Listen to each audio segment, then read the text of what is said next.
Hey guys, I'm here at Horseshoe Lake Disc Golf Course. We're going to be doing a tutorial on how we break down one of the hardest holes on the course. This is hole 10. I'm here with my good friend Jones. How you doing, man? Good, man. Good to be here with you. Good. So, when I first step up to this hole, the thing that I see visually is that we have this cart path. Left of the cart path is safe. Everything right is out of bounds. So it's playing as an island. You see these yellow stakes on the very far side, left side, those are also out of bounds. So you're going to see a bunch of big mistakes from players of leaving their disc too far to the right and then having to retee, taking a big number.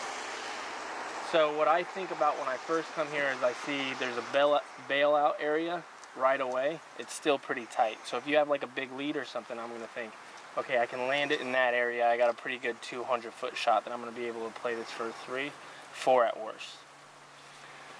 But if I'm going to play aggressive, you know, I'm going to want to go for the 2. The basket's in a tight area. The one thing I'm going to tell myself is I see these bunker trees right there. If you hit those, that's where the big mistake is going to come in, because you want to have the power, but you also want to get left. So a lot of people will actually make the mistake of pushing those 2 trees. What I'm going to do is I'm actually going to take a fairly understable disc, which is what people wouldn't think right away, right? They're going to want to go stable. What happens with stable is you throw it, if you don't get enough on it, it's going to bail right into those bunker trees, and then you're going to hit and you're not going to make it inbound. Why I'm going to choose a flippy disc is because then I look to the right and I have this huge fairway. The one thing I have on my side is there's nothing in the way, and I have a lot of room to work whatever shot I want to work with. So what I'm going to do is I'm going to actually aim quite far right to make sure that I miss those 2 trees. And then I'm going to put a lot of height on the disc. What that will do is it'll make it, since it's flippy, if I put a lot of hyzer on it, it'll lift it and then it'll try to go left. Now, the mistake I can make is OB left, because then I'm not going to take a big number. The only mistake you can do that's going to really cost you on this hole is not getting back in bounds.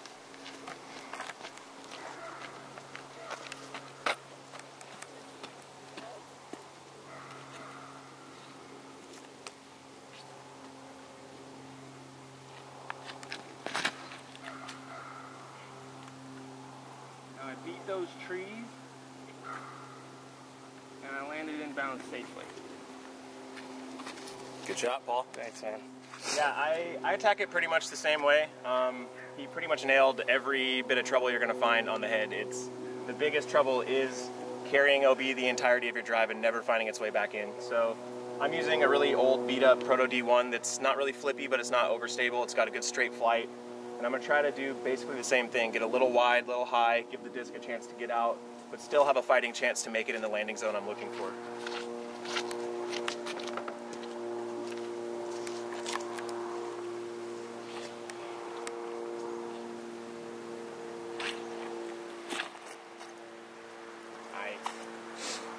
Tracking pretty well. It's going to leave me with a pretty attackable putt, so thank you. So the bailout zone for this next shot's going to be shorter. What I'm going to try to do is I'll take those bunker trees out front, out of play, and what I'm essentially trying to do is throw 150 to 200 feet just to establish inbounds. That way I can make my way up the fairway and at worst get 4. And this is for somebody who doesn't have the power to maybe push those trees, and then you're still going to, you know, take big number out of the equation.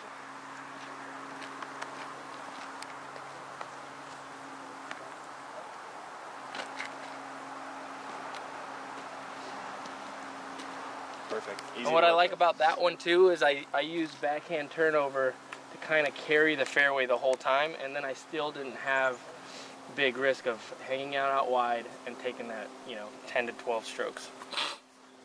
I'm going to try to hit the landing zone with an approach disc, just not get all the way to those bunker trees. Try to find something nice and flat in the fairway that at least gives me a chance to move forward.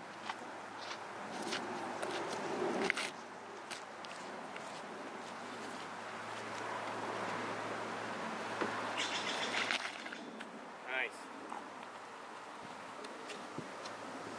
Good shot. Should play. All right. Here we are, Horseshoe Lake, hole 11. This is a par 5, 1,020 feet. The entire path and right side is OB carrying the entire fairway. Further down the fairway we have a pond on the left.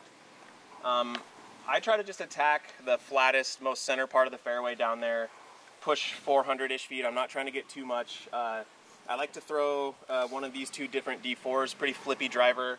I like to put it out on the left side of the fairway and let the flippiness of the driver try to carry it back to the center. So that's what I'm going to hopefully accomplish here.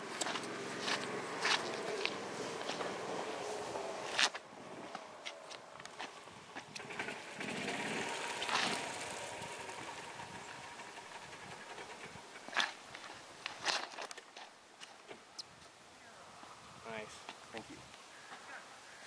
And that's going to play right to the center of the fairway. A little short, but it really allows me to have good footing and attack my next shot with full power. Cory with that last shot actually explained it perfectly, how he wants to carry something from left to right. I'm going to play it a little bit different just to give you guys a different perspective.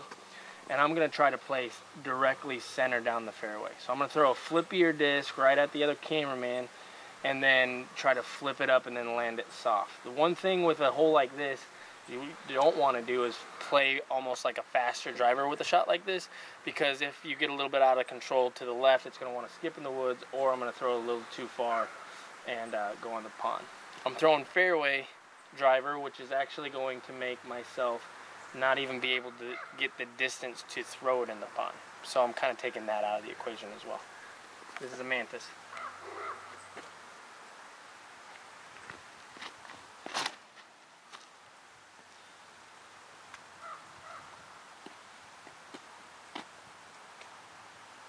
Good shot.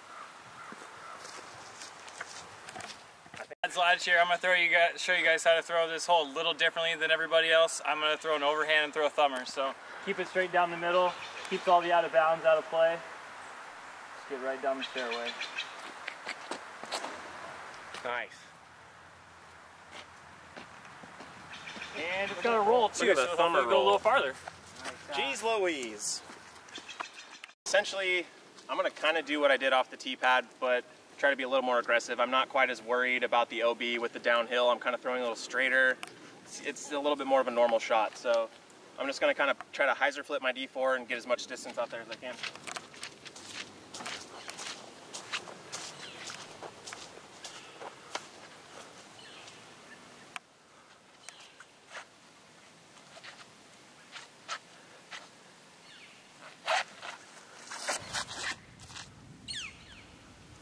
Luckily that rope is not OB, but I'm not even close to it, so we're safe. So we all managed to find the fairway down here all different ways. My next step to this hole to break it down is, again, look at all the trouble everywhere.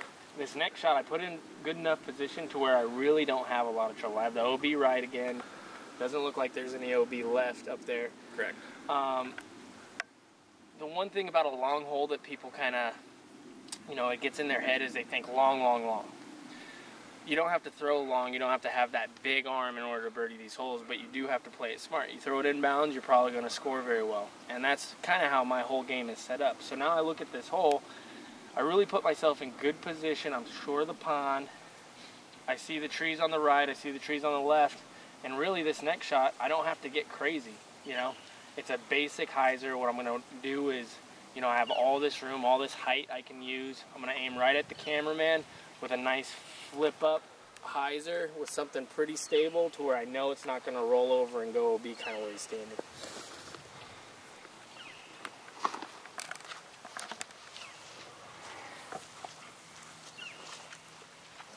Another thing is I want to be left, because the further left I go, the more my next shot's going to open up. If I push it right to where the cameraman is, it's going to leave me more of a straight shot, which is a little bit harder to control than your regular hyzer.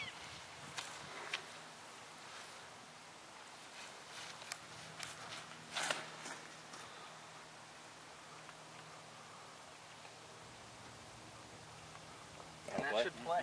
Yeah. All the room to work with. So second shot, we're basically just going to be kind of aiming over the right side, trying to push to the left side to give ourselves a wide open shot to push ourselves to the basket and keep yourselves away from all the trouble.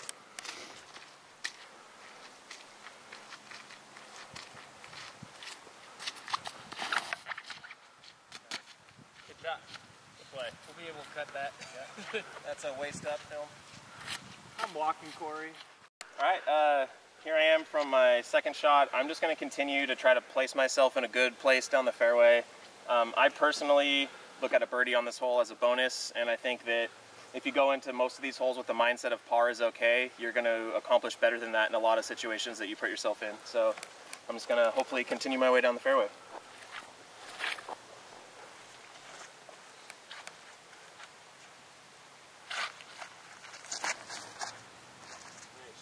Yeah, Corey. Thank you. That was really good. D2. Third shot, got a couple different options. You could throw a backhand hyzer here.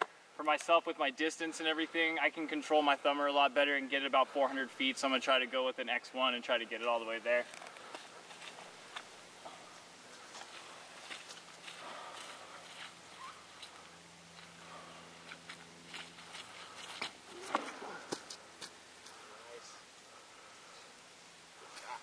Nice shot, Maddie.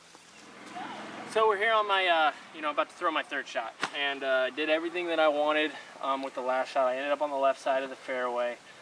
Again, I have all this room to work with to the right. A big mistake that I see a lot of people do in this situation is play kind of a skip shot into the pin.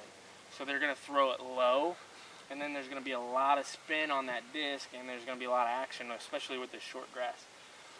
One thing that I like to do is I like when my disc lands, that's kind of where it stays.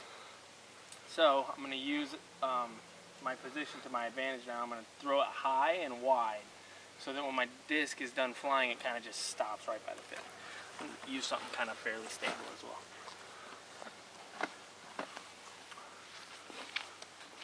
Z-force.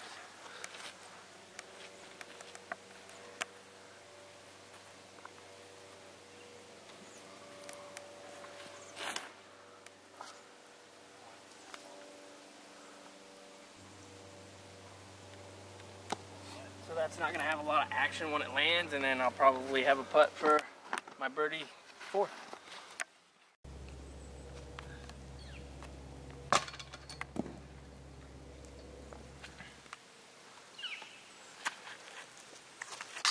We are. It felt okay. If only scorecards worked like filming. Yeah. All right, let's close this thing out.